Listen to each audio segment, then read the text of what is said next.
The Gospel according to Mark, chapter 13. And as he came out of the temple, one of his disciples said to him, "Look, teacher, what wonderful stones and what wonderful buildings." And Jesus said to him, "Do you see these great buildings? There will not be left here one stone upon another that will not be thrown down." And as he sat on the Mount of Olives opposite the temple, Peter and James and John and Andrew asked him privately, "Tell us, when will these things be? And what will be the sign when all these things are about to be accomplished?" And Jesus began to say to them, "See that no one leads you astray.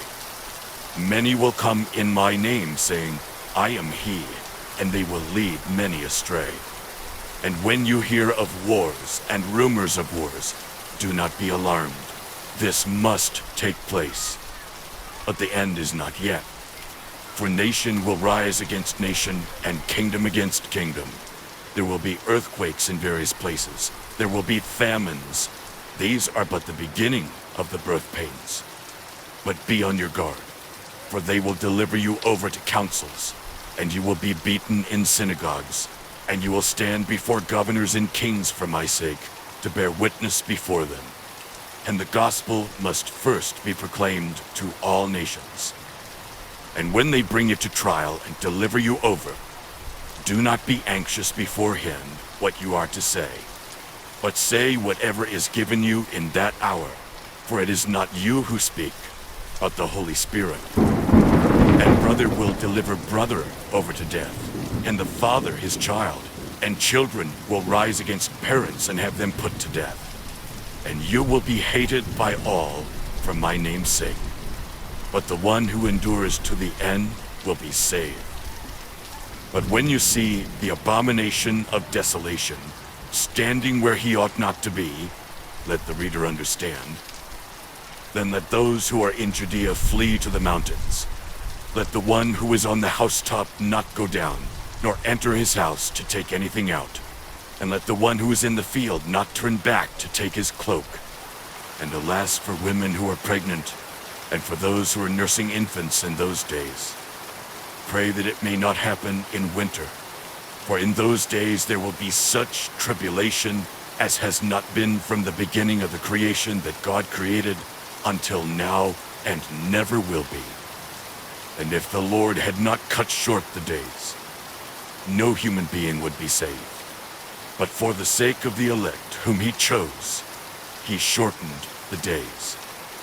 And then if anyone says to you, 'Look, here is the Christ,' or 'Look, there he is,' do not believe it. For false Christs and false prophets will arise and perform signs and wonders to lead astray, if possible, the elect. But be on guard. I have told you all things beforehand. But in those days, after that tribulation, the sun will be darkened, and the moon will not give its light, and the stars will be falling from heaven, and the powers in the heavens will be shaken. And then they will see the Son of Man coming in clouds with great power and glory. And then he will send out the angels and gather his elect from the four winds, from the ends of the earth to the ends of heaven. From the fig tree, learn its lesson.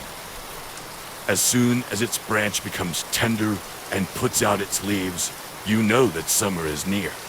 So also, when you see these things taking place, you know that he is near, at the very gates. Truly I say to you, this generation will not pass away until all these things take place. Heaven and earth will pass away, but my words will not pass away.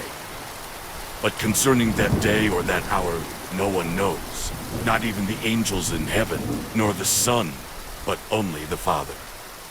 Be on guard, keep awake, for you do not know when the time will come. It is like a man going on a journey, when he leaves home and puts his servants in charge, each with his work, and commands the doorkeeper to stay awake. Therefore stay awake, for you do not know when the master of the house will come, in the evening, or at midnight, or when the rooster crows, or in the morning, lest he come suddenly and find you asleep. And what I say to you, I say to all. Still